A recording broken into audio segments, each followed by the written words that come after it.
Welcome to Rock Kokosa Coins channel.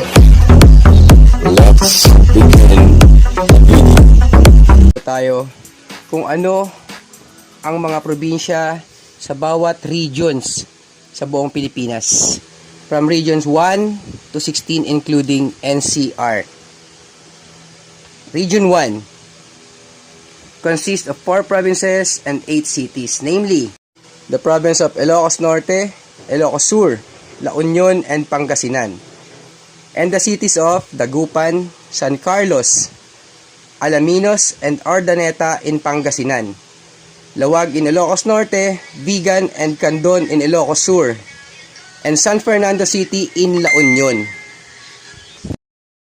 And na mga kosa, dadayo naman po tayo sa provinces ng Region 2. Cagayan Valley, official designated as Region 2.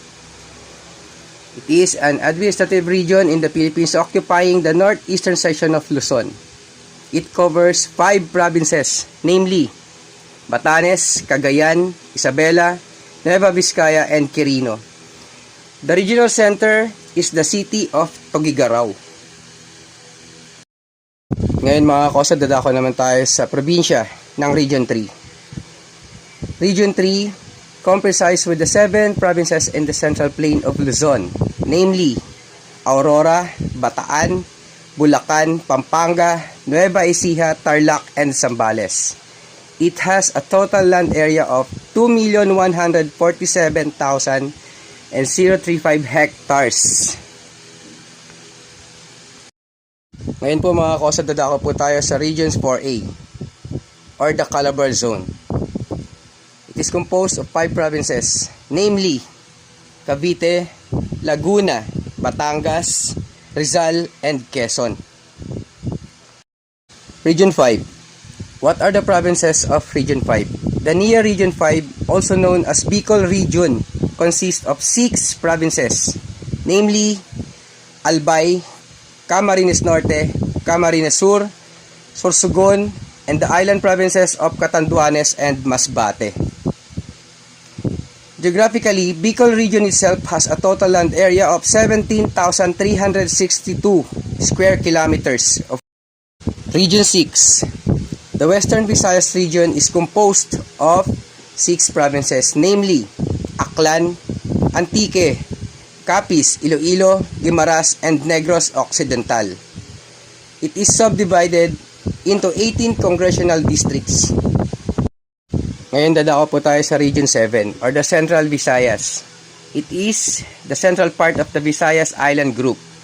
It consists of 4 provinces, namely Bohol, Cebu, Negros Oriental, and Siquijor, and the highly urbanized cities of Cebu City, Lapu-Lapu City, and Mandaue. Region 8 provinces. Eastern Visayas or Region 8 comprises of the 2 main islands of Leyte and Samar. It consists of 6 provinces, namely Leyte, Biliran, Samar, Eastern Samar, and Northern Samar, and the 6 cities Tacloban or Moc, Calbayog, Maasin, Catbalogan, and Borongan. Region 9 or the Zamboanga Peninsula. It consists of 3 provinces, namely Zamboanga del Norte, Zamboanga del Sur, and Zamboanga Sibugay, and the 5 cities, namely Isabela City, Dapitan City, Dipolog City, Pagadian City, and Zamboanga City.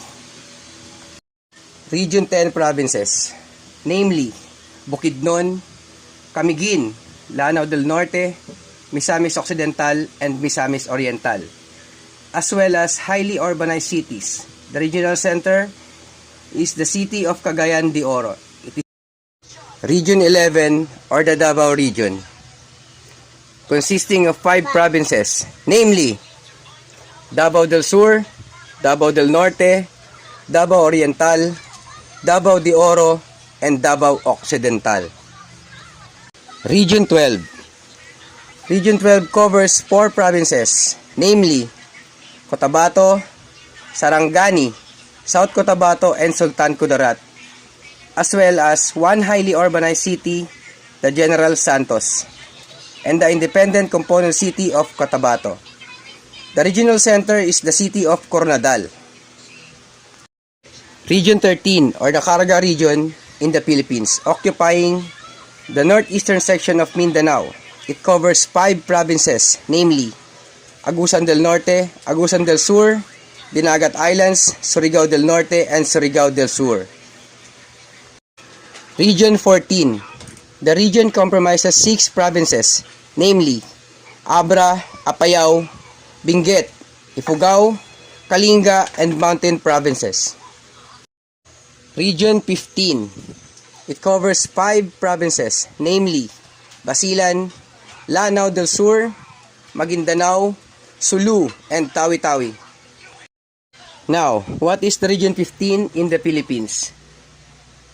Region 15 in the Philippines, also known as the Bangsamoro Autonomous Region in Muslim Mindanao, officially designated as BARM, an administrative region in the Philippines grouped under the Mindanao Islands Group. Ngayon mga kausad, dumayo naman po tayo sa Region 16, also known as the National Capital Region or NCR. It is made up of 16 popular cities including Manila, Quezon City, Makati, Las Piñas, Malabon, Muntinlupa, Mandaluyong, Marikina, Navotas, Pasay, Pasig, Parañaque, San Juan, Valenzuela, and Taguig City. Sa 16 cities po ng NCR, nakasentro ang pinakamalaking minimum wage sa buong bansa na 610 pesos per 8 hours.